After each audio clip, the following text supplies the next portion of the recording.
నమస్కారం ఘంటారావానికి స్వాగతం. ముందుగా ప్రధానాంశాలు. ఒంగోలు బైపాస్ రహదారిపై వరుసగా 3 ప్రమాదాలు, 5 మృతి, 3 తీవ్ర గాయాలు.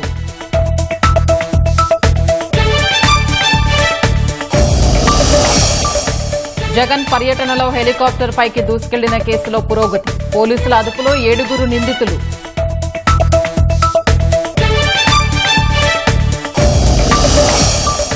ఏలూరు, కృష్ణా సహా పలు జిల్లాల్లో గాలివాన బీభత్సం, కంకిపాడులో భారీ వృక్షం నేలకూలి నిలిచిన రాకపోకలు.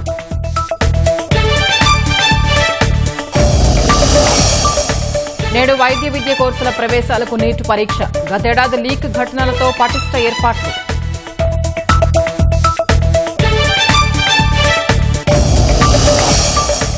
పహల్గామ్ ఉగ్రవాదులు శ్రీలంక వెళ్లినట్లు అనుమానం, కొలంబో విమానాశ్రయంలో భారీ సెర్చ్ ఆపరేషన్.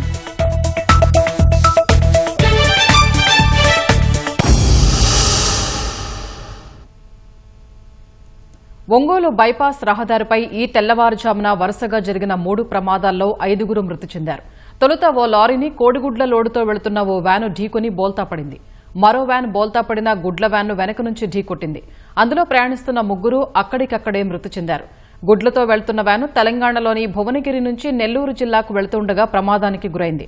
ఈ ఘటనలో నెల్లూరు జిల్లా గుడిపాటిపాడుకు చెందిన రమణయ్య, బాబు, నాగేంద్ర అక్కడికక్కడే మృతి చెందారు. వెనక నుంచి వచ్చే ఢీకొన్న లారీలో 3 తీవ్ర గాయాలు కాగా వారిని ఆసుపత్రికి తరలించారు. ప్రమాదం వల్ల ఆ మార్గంలో ట్రాఫిక్ స్తంభించింది. ట్రాఫిక్లో చిక్కుకున్న ఓ ట్రాక్టర్ వెనక్కు వెళ్లే క్రమంలో అదే మార్గంలో వస్తున్న ఓ వ్యాను ట్రాక్టర్తో పాటు మరో కారును ఢీకొంది. ఈ ప్రమాదంలో ఎలాంటి ప్రాణ నష్టం వాటిల్లలేదు. ఈ 2 ప్రమాదాలు జరిగిన కాసేపటికే సమీపంలోనే మరో ప్రమాదం జరిగింది. ట్రాఫిక్ స్తంభించిపోవడంతో ఓ లారీ వెనక ఆగి ఉన్న కారును మరో లారీ వెనక నుంచి వచ్చి ఢీకొట్టింది. దీంతో కారు ముందు నిలిచి ఉన్న లారీని ఢీకొని 2 లారీల మధ్య చిక్కుకుని నుజ్జునుజ్జైంది. కారులోని 5 ప్రయాణికులకు తీవ్ర గాయాలు కాగా వారిని ఆసుపత్రికి తరలిస్తున్న క్రమంలో 2 మృతి చెందారు. మృతులను గుంటూరు జిల్లా కాకానికి చెందిన పావని, కౌశిక్గా గుర్తించారు. వీరంతా కారులో గుంటూరు నుంచి తిరుమల వెళ్తుండగా ప్రమాదానికి గురైనట్లు తెలిసింది. ప్రకాశం జిల్లా ఎస్పీ దామోదర్ సంఘటనా స్థలాన్ని పరిశీలించారు. రోడ్డు మధ్యలో బోల్తా పడిన వ్యాను, కారును క్రేన్ల ద్వారా తొలగింపజేసి ట్రాఫిక్ ను క్రమబద్దీకరించారు. క్లియరెన్స్ ట్రాఫిక్ ఉంది ఇక్కడ దాకా. ఆ ట్రాఫిక్ ఉంటే ట్రాఫిక్లో ఎందుకులే ఈ నైట్ పూట నిద్రపోతే ఇబ్బంది వచ్చిందని బళ్ళేం రావట్లని కొంచెం యూటర్న్ చేసి రైట్ సైడ్కి వచ్చి అందులో ఇన్నోవా కారు వస్తుంది. సారా చేస్తే సారా అయిపోయారు. అని మూవ్ చేసేటప్పుడు కారుని డీసీఎం వచ్చి అతను కొట్టేసి నన్ను కొట్టాడుగా. అతనికి తగిలిందా నిద్రపోతాను తగిలినాక లేచాడు. లేచి అతను రైట్ లాగేసాడుగా. ఇక నా మీదకి వచ్చడానికి భయం వేసి బండి వదిలిపెట్టి పక్కకి వెళ్ళిపోయాను. నడిచి పోయేటప్పుడు కొంచెం మోకాలు ఇంజరీ అయింది. ముందు అక్కడ మేజర్ యాక్సిడెంట్ జరిగింది కదా, దానివల్ల ట్రాఫిక్ అంతా అయిపోయింది. మేము ఇక్కడ ఆపుకున్నాం. ఈ ట్రాక్టర్ ఏదైతే ఉందో మా ముందు ఉంది, అది ఆగడం వల్ల అతను యూటర్న్ తీసుకొని వెనక్కి వెళ్ళిపోదామని చెప్పి యూటర్న్ తీసుకుంటున్నాడు. ఈ డీసీఎం అతను చూసి టెన్షన్ పడ్డాడో మరి నిద్రపోయాడో తెలియదు, వచ్చి మమ్మల్ని గుద్దాడు. మమ్మల్ని గుద్ది కంట్రోల్ అవ్వక రైట్ గుంజేసరికి ఆ ట్రాక్టర్ అయింది. అది అప్పటికే సగం యూటర్న్ తీసుకుంది. దానివల్ల మాది ముందున్న వెహికల్ అయింది. గుద్దటం వల్ల లోడ్ బండి కదా, కంట్రోల్ అవ్వక వెళ్ళి ముందు బండి తగిలింది. ముందు డ్యామేజ్ అయింది, వెనక డ్యామేజ్ అయింది. వెహికల్ మమ్మల్ని లెఫ్ట్ సైడ్ కొట్టి దాన్ని రైట్ సైడ్ కొట్టింది. తగలటం అక్కడ తగిలింది.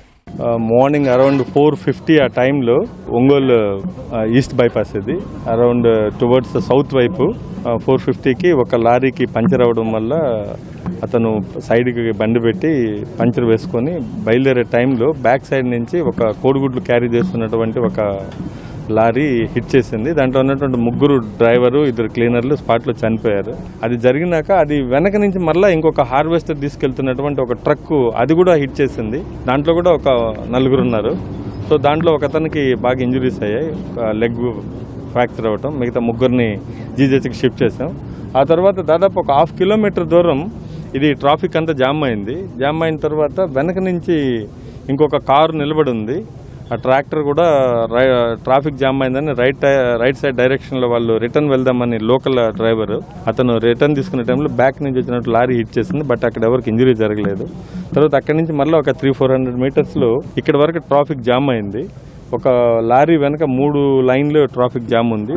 బ్యాక్ సైడ్ ఒక కారు నిలబడి ఉంటే ఈ వెహికల్ బ్యాక్ సైడ్ నుంచి రావటం ఆ కార్ని హిట్ చేయడం జరిగింది. స్పాట్లో 2 చనిపోయారు.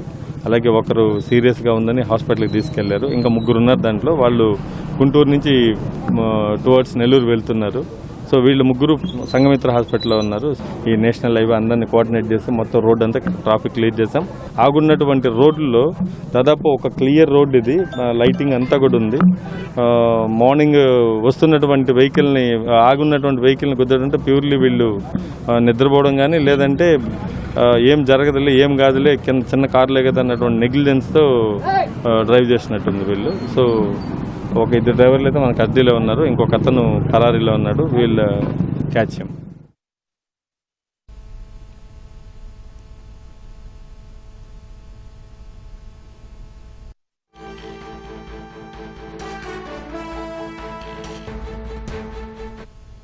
జగన్ పర్యటనలో హెలికాప్టర్ పైకి దూసుకెళ్లిన కేసులో పోలీసులు పురోగతి సాధించారు. హెలికాప్టర్ పైకి దూసుకెళ్లిన 7 నిందితుల్ని పోలీసులు అదుపులోకి తీసుకున్నారు. మరింత సమాచారం మా ప్రతినిధి లక్ష్మీప్రసాద్ ఇస్తారు. లక్ష్మీప్రసాద్, హెలికాప్టర్ పైకి దూసుకెళ్లిన కేసులో పురోగతి ఏంటి? స్వప్న, ఏప్రిల్ 8వ తేదీన జగన్మోహన్ రెడ్డి రామగిరి మండలం కుంటిమద్దికి వచ్చారు. హెలికాప్టర్ లో వచ్చారు. కుంటిమద్దిలో హెలీప్యాడ్ వద్ద బ్యారికేడ్లు, అంటే పోలీసుల సూచనల ప్రకారము బ్యారికేడ్లు నిర్మించకపోవడం ఒక తప్పు అయితే, జగన్ హెలికాప్టర్ ల్యాండ్ కాగానే, ఆయన హెలికాప్టర్ లో ఉండగానే వైసీపీ కార్యకర్తలు బ్యారికేడ్లను ఇరిచేసి హెలికాప్టర్ మీద పోయి పడడం జరిగింది. ఈ నేపథ్యంలో అక్కడే విధుల్లో ఉన్న పోలీసులు వైసీపీ కార్యకర్తలను నిలువరించే ప్రయత్నం చేశారు. అయితే అక్కడే ఉన్న మాజీ ఎమ్మెల్యే తోపుదుర్తి ప్రకాష్ రెడ్డి పోలీసుల మీద ఆగ్రహం వ్యక్తం చేసి దుర్భాషలాడినట్లు పోలీసులు ఆరోపించారు. దీంతో మరింత రెచ్చిపోయిన వైసీపీ కార్యకర్తలు కొంతమంది పోలీసులపై దాడి చేశారు. ఈ పోలీసులు కొంతమంది గాయపడ్డారు. దీంట్లో తీవ్ర గాయమైన ఒక కానిస్టేబుల్ ఒక 4-5 రోజుల పాటు ఆసుపత్రిలో చికిత్స పొంది తర్వాత డిశ్చార్జ్ అయి వచ్చిన తర్వాత జరిగిన విషయాన్ని పై అధికారులకు చెప్పి ఫిర్యాదు చేయడం జరిగింది. ఆ ఫిర్యాదు మేరకు కేసు నమోదు చేసిన పోలీసులు మొత్తం దీన్ని తీవ్రంగా తీసుకొని ఇటు ఆ రోజు హెలికాప్టర్ ఏం జరిగింది, తర్వాత హెలికాప్టర్ జగన్ ను ఎక్కించుకోకుండా ఖాళీగా ఎందుకు రిటర్న్ వెళ్ళింది అన్న దాని మీద కూడా పైలట్లను పిలిచి విచారిస్తున్నారు. అంటే కో పైలట్ మాత్రమే విచారణకు హాజరయ్యారు. సీకేపల్లి సిఐ తర్వాత డిఎస్పీ ఎదుట ఎవరైతే ప్రధాన పైలట్ ఉన్నారో ఆయన ఇప్పటి వరకు 2 సార్లు నోటీసులు ఇచ్చినా రాలేదు. అంటే ఈ కేసులో పైలట్ ఆయన హెలికాప్టర్ నడపడానికి శక్తి ఉంది కానీ 60 సంవత్సరాల వయసు, ఆయన రాలేడని వాళ్ళ అడ్వకేట్ చెప్తున్నారు. అయితే హెలికాప్టర్ నడపగలిగే వ్యక్తి, పైలట్ గా ఉన్న వ్యక్తి పోలీసుల విచారణకు రావడానికి వయసు అడ్డం వచ్చిందా అనేది ఒక ప్రశ్నగా మిగిలిపోయింది. రెండో కోణంలో ఈ కేసులో ప్రధాన నిందితుడిగా చెప్తున్న మాజీ ఎమ్మెల్యే తోపుదుర్తి ప్రకాష్ రెడ్డిని అరెస్ట్ చేయడానికి పోలీసులు ఇంటికి వెళ్ళినప్పుడు ఆయన ఇంట్లో లేడు, ఫోన్లు స్విచ్ ఆఫ్ చేశారని చెప్పి సిఐ పై అధికారులకు చెప్పారు. అయితే తాము వస్తున్నాము అరెస్ట్ చేయడానికని ముందస్తుగానే పోలీసులు ప్రకాష్ రెడ్డికి సమాచారం ఇచ్చినట్లుగా కూడా సామాజిక మాధ్యమాల్లో పెద్ద ఎత్తున వచ్చింది. ఈ నేపథ్యంలోనే ఇప్పటి వరకు కూడా పెద్ద క్రిమినల్స్ ను, ఏదైతే కరుడుగట్టిన క్రిమినల్స్ ను పట్టుకొచ్చిన చరిత్ర ఉన్న అనంతపురం జిల్లా పోలీసులు ఈ తీవ్రమైన కేసు, పోలీసులపై దాడి చేసిన కేసు, భద్రతా వైఫల్యాన్ని ఎత్తి చూపాలనే ఒక కుట్ర చేయాలన్న ఈ కేసుకు సంబంధించి తోపుదుర్తి ప్రకాష్ రెడ్డిని ఇప్పటిదాకా అరెస్ట్ చేయలేకపోవడాన్ని పోలీసుల మీద తీవ్రమైన ఆరోపణలు వస్తున్నాయి. అంటే ప్రకాష్ రెడ్డికి అనుకూలంగా వ్యవహరిస్తున్నారని ఆరోపణలు వస్తున్నాయి. మరోవైపు ప్రకాష్ రెడ్డి ముందస్తు బెయిల్ కోసం దరఖాస్తు చేశారు. మొన్న 3 రోజుల క్రితం దీని మీద హియరింగ్ జరిగింది. మరి రేపు అంటే సోమవారం మరోసారి హియరింగ్ ఉంది. అంటే ముందస్తు బెయిల్ తీసుకునే వరకు ప్రకాష్ రెడ్డిని అరెస్ట్ చేయరు అనే ఒక ఆరోపణలు కూడా పోలీసుల మీద వస్తున్న నేపథ్యంలో ఈ రోజు ఒక 7 మందిని, అంటే దీనికి సంబంధించి ఈ సంఘటన జరిగిన తర్వాత మొత్తము అంటే సీసీ కెమెరాలు, పోలీసుల బాడీ కెమెరాలు వీటన్నిటిని పరిశీలించిన పోలీసులు దాదాపు ఒక 15 మంది నిందితులను గుర్తించడం జరిగింది. ఈ నిందితుల్లో ఈ రోజు వివిధ మండలాల్లో రామగిరి, తర్వాత కనగానేపల్లి, సీకేపల్లి ఈ మండలాల్లో ఒక 7 మంది నిందితులను అదుపులోకి తీసుకున్నారు. మరోవైపు మిగిలిన నిందితుల కోసం 3 బృందాలు బెంగళూరు, హైదరాబాద్, విజయవాడకు 3 బృందాలుగా వెళ్లిన పోలీసులు మిగతా నిందితులను పట్టుకునే ప్రయత్నం చేస్తున్నారు. స్వప్న, ధన్యవాదాలు లక్ష్మీప్రసాద్.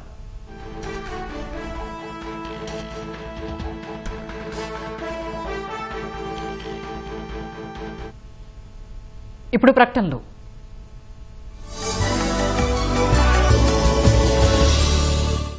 రెడ్డి సామాజిక ప్రజలందరికీ నమస్కారం. మీ ఇంట్లో పెళ్లి చూపులు చూస్తున్నారా? మన రెడ్డి మ్యాట్రిమోనీలో చూడండి. ఇది రెడ్డిస్ కోసమే #1 మ్యాట్రిమోనీ సేవ. మన రెడ్డి సంఘ ప్రజలందరూ దీన్ని ఉపయోగించుకోవచ్చు. మ్యామ్, ఇది ఫ్లో క్లీనర్ కాదు, మ్యాజిక్. ఫ్లో క్లీనింగ్ ఇది చేసినంత మెరుగ్గా మరేది చేయలేదు. లైజాల్ చేస్తేనో ఉందిగా లైజాల్ శుభ్రతలో 10 మెరుగైన శక్తి. జర్మ్ కిల్ టెస్ట్ చేసి చూద్దాం. జర్మ్స్ చంపడంలో కూడా లైజాల్ 10 మెరుగైనది. సాధారణ క్లీనర్ తో పోలిస్తే లైజాల్ ఇస్తుంది 10 మెరుగైన శుభ్రత. 10 క్రిములను చంపి నిలుస్తుంది 3 రెట్లు. అవ్వండి స్మార్ట్ లైజాల్ స్టార్ట్ తో. ఏం చేస్తున్నావు? టాయిలెట్ రుద్దుతున్నా. మిస్సెస్ దేశాయ్ అయ్యింది మిస్సెస్ రుద్దుడు. అరే యార్, ఇక వేరే ఆప్షన్ ఏ ఉంది?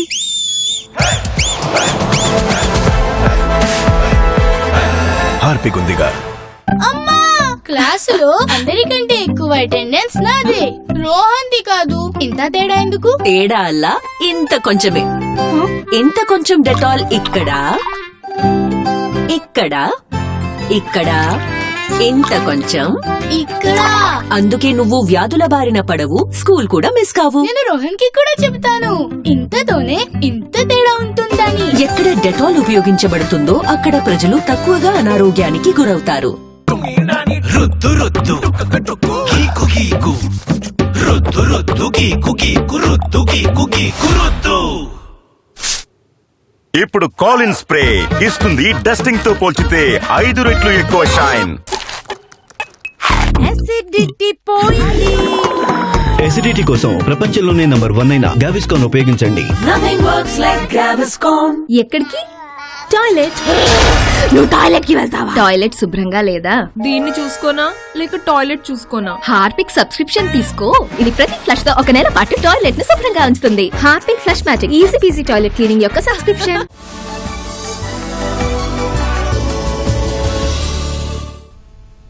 రాష్ట్ర వ్యాప్తంగా పలు జిల్లాల్లో ఉరుములు మెరుపులతో కూడిన భారీ వర్షాలు కురుస్తున్నాయి. కోస్తా జిల్లాలైన అల్లూరి, విశాఖ, ఉభయ ఉమ్మడి గోదావరి, ఏలూరు, కృష్ణా, గుంటూరు, ప్రకాశం, బాపట్ల జిల్లాల్లో ఈదురు గాలులతో కూడిన వర్షాలు కురుస్తున్నాయి. గాలివానకు పలు ప్రాంతాలు జలమయమయ్యాయి.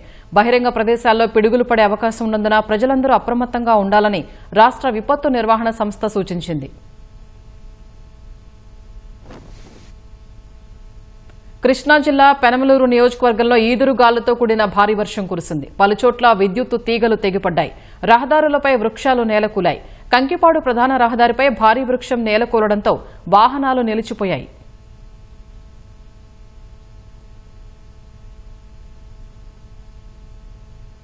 ఏలూరు జిల్లా పోలవరం, జంగారెడ్డిగూడెం నియోజకవర్గాల్లో భారీ వర్షాలు కురుస్తున్నాయి. ఎడతెరిపి లేని వర్షంతో జనజీవనం స్తంభించింది.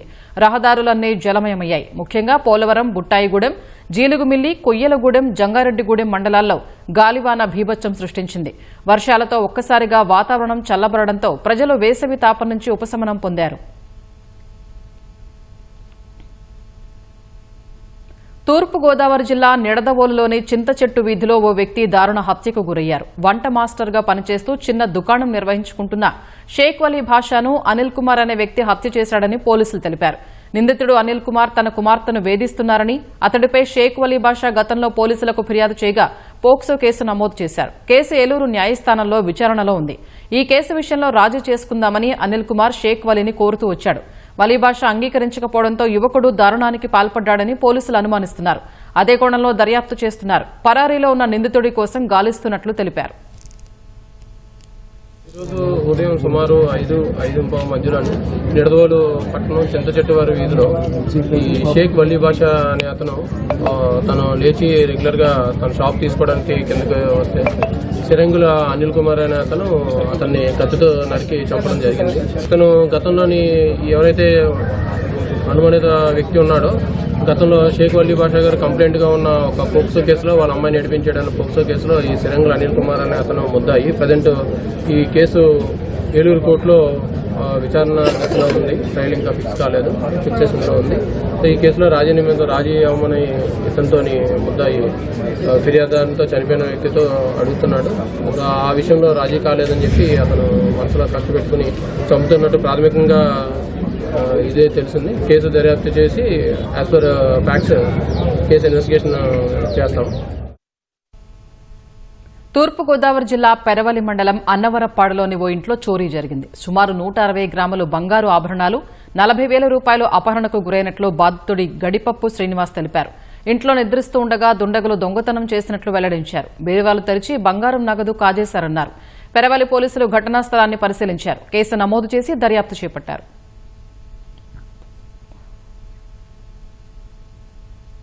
పహల్గాం ఉగ్రవాదులు శ్రీలంకకు వెళ్లేందుకు యత్నించారన్న సమాచారంతో కొలంబోలోని విమానాశ్రయంలో భారీ సెర్చ్ ఆపరేషన్ జరిగింది. ఉగ్ర ఘటనలో పాల్గొన్నారని భావిస్తున్న 6 అనుమానితులు చెన్నై నుంచి శ్రీలంక వెళ్లే విమానం ఎక్కి ఉండొచ్చని భారత నిఘా సంస్థలు అనుమానించాయి. శ్రీలంక ఎయిర్లైన్స్ విమానం UL-122లో వారు ఎక్కారని భావించాయి. ఆ సమాచారాన్ని భారత అధికారులు శ్రీలంకకు అందించారు. వెంటనే శ్రీలంక ఎయిర్ ఫోర్స్ పోలీసులతో పాటు ఎయిర్పోర్టు భద్రతా సిబ్బంది పెద్ద ఎత్తున బండారు నాయకే ఇంటర్నేషనల్ ఎయిర్పోర్టులో తనిఖీలు చేపట్టారు. విమానాన్ని సైతం క్షుణ్ణంగా గాలించారు. చెన్నై ఏరియా కంట్రోల్ సెంటర్ నుంచి తమకు అలర్ట్ వచ్చినట్లు శ్రీలంక విమానయాన సంస్థ వెల్లడించింది. అయితే ఎలాంటి అనుమానితుడిని గుర్తించకపోవడంతో తదుపరి కార్యకలాపాలకు అనుమతి ఇచ్చినట్లు తెలిపింది.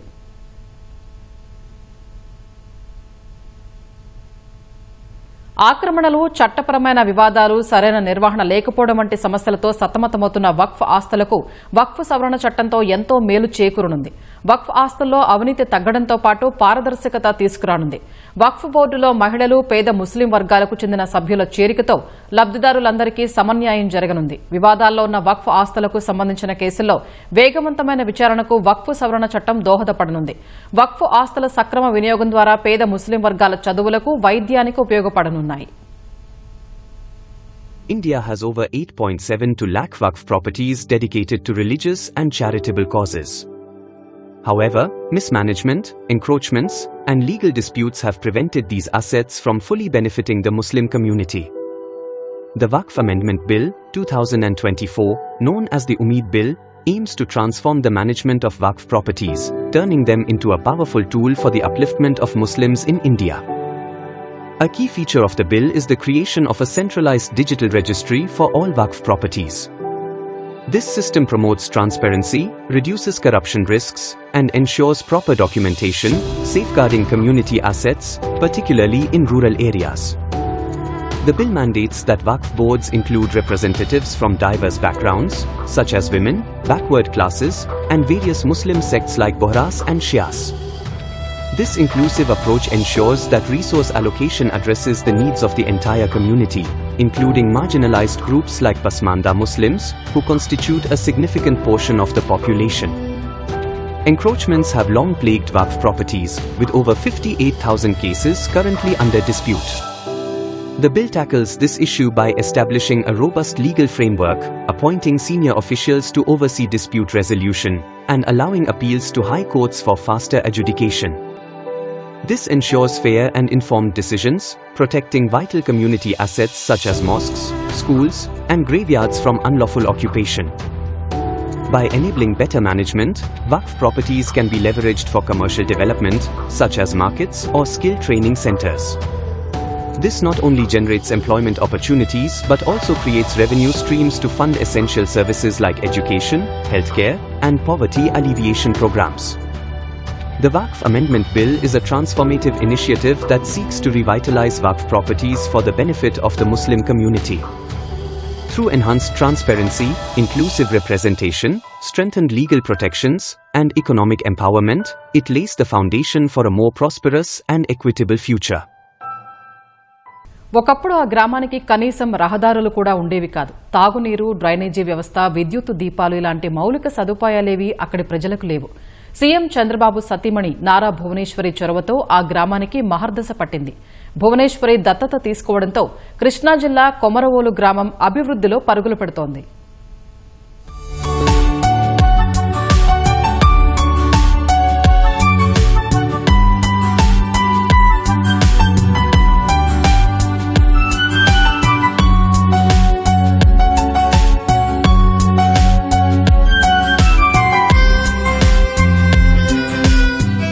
కృష్ణా జిల్లా పామర్రు మండలం కొమరవోలులో 10 ఏళ్ల కిందటి వరకు కనీసం రహదారులు కూడా సరిగా లేవు. డ్రైనేజీ వ్యవస్థ అస్తవ్యస్తంగా ఉంది. తాగునీరు, విద్యుత్ దీపాల సమస్యలు వేధించేవి. ఎన్టీఆర్ సతీమణి బసవతారకం స్వగ్రామం కావడంతో నారా భువనేశ్వరి 2015లో ఈ ఊరిని దత్తత తీసుకున్నారు. అప్పటి టీడీపీ ప్రభుత్వం ఎన్టీఆర్ ట్రస్ట్ సహకారంతో పలు అభివృద్ధి కార్యక్రమాలు చేపట్టారు. ఇంకా అనేక కార్యక్రమాలు చేయాల్సి ఉండగా 2019లో వైసీపీ అధికారంలోకి రావడంతో తాత్కాలికంగా బ్రేక్ పడింది.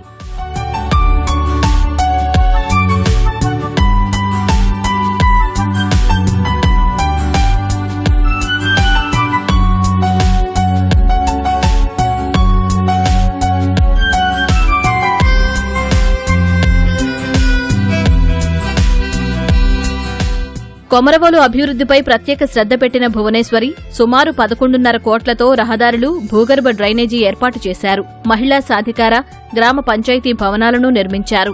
అంగన్వాడీ భవనాన్ని ఆధునికీకరించి చుట్టూ ప్రహారీ నిర్మించారు. రైతుల కోసం డొంక రోడ్లకు మరమ్మతులు చేయించారు. రక్షిత నీటి సరఫరా పథకాన్ని అమలు చేసి గ్రామస్తులకు తాగునీరందించారు. ఎన్టీఆర్ ట్రస్ట్ ద్వారా గ్రామం మొత్తం ఎల్ఈడీ లైట్లు పెట్టారు. సౌర విద్యుత్ ఏర్పాటు చేశారు. శివాలయానికి మరమ్మతులు చేయించి భక్తులకు సౌకర్యంగా మార్చారు. నాకు దాదాపు 7-8 కోట్ల రూపాయలు ఖర్చు పెట్టారు గతంలో.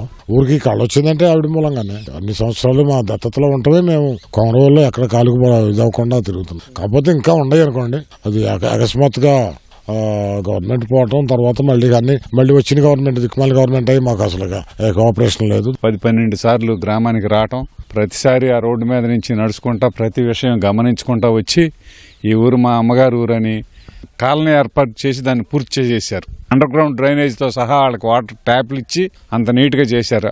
ఆ రోజు 33/11 kV సబ్స్టేషన్ తీసుకొచ్చారండి. విశేషమైన మా ఊరికి కరెంటు 24 hours ఉంటుంది. కనీస అవసరాలు తీరుస్తారని ధైర్యం ఉంది. చాలా సంతోషంగా ఉంది.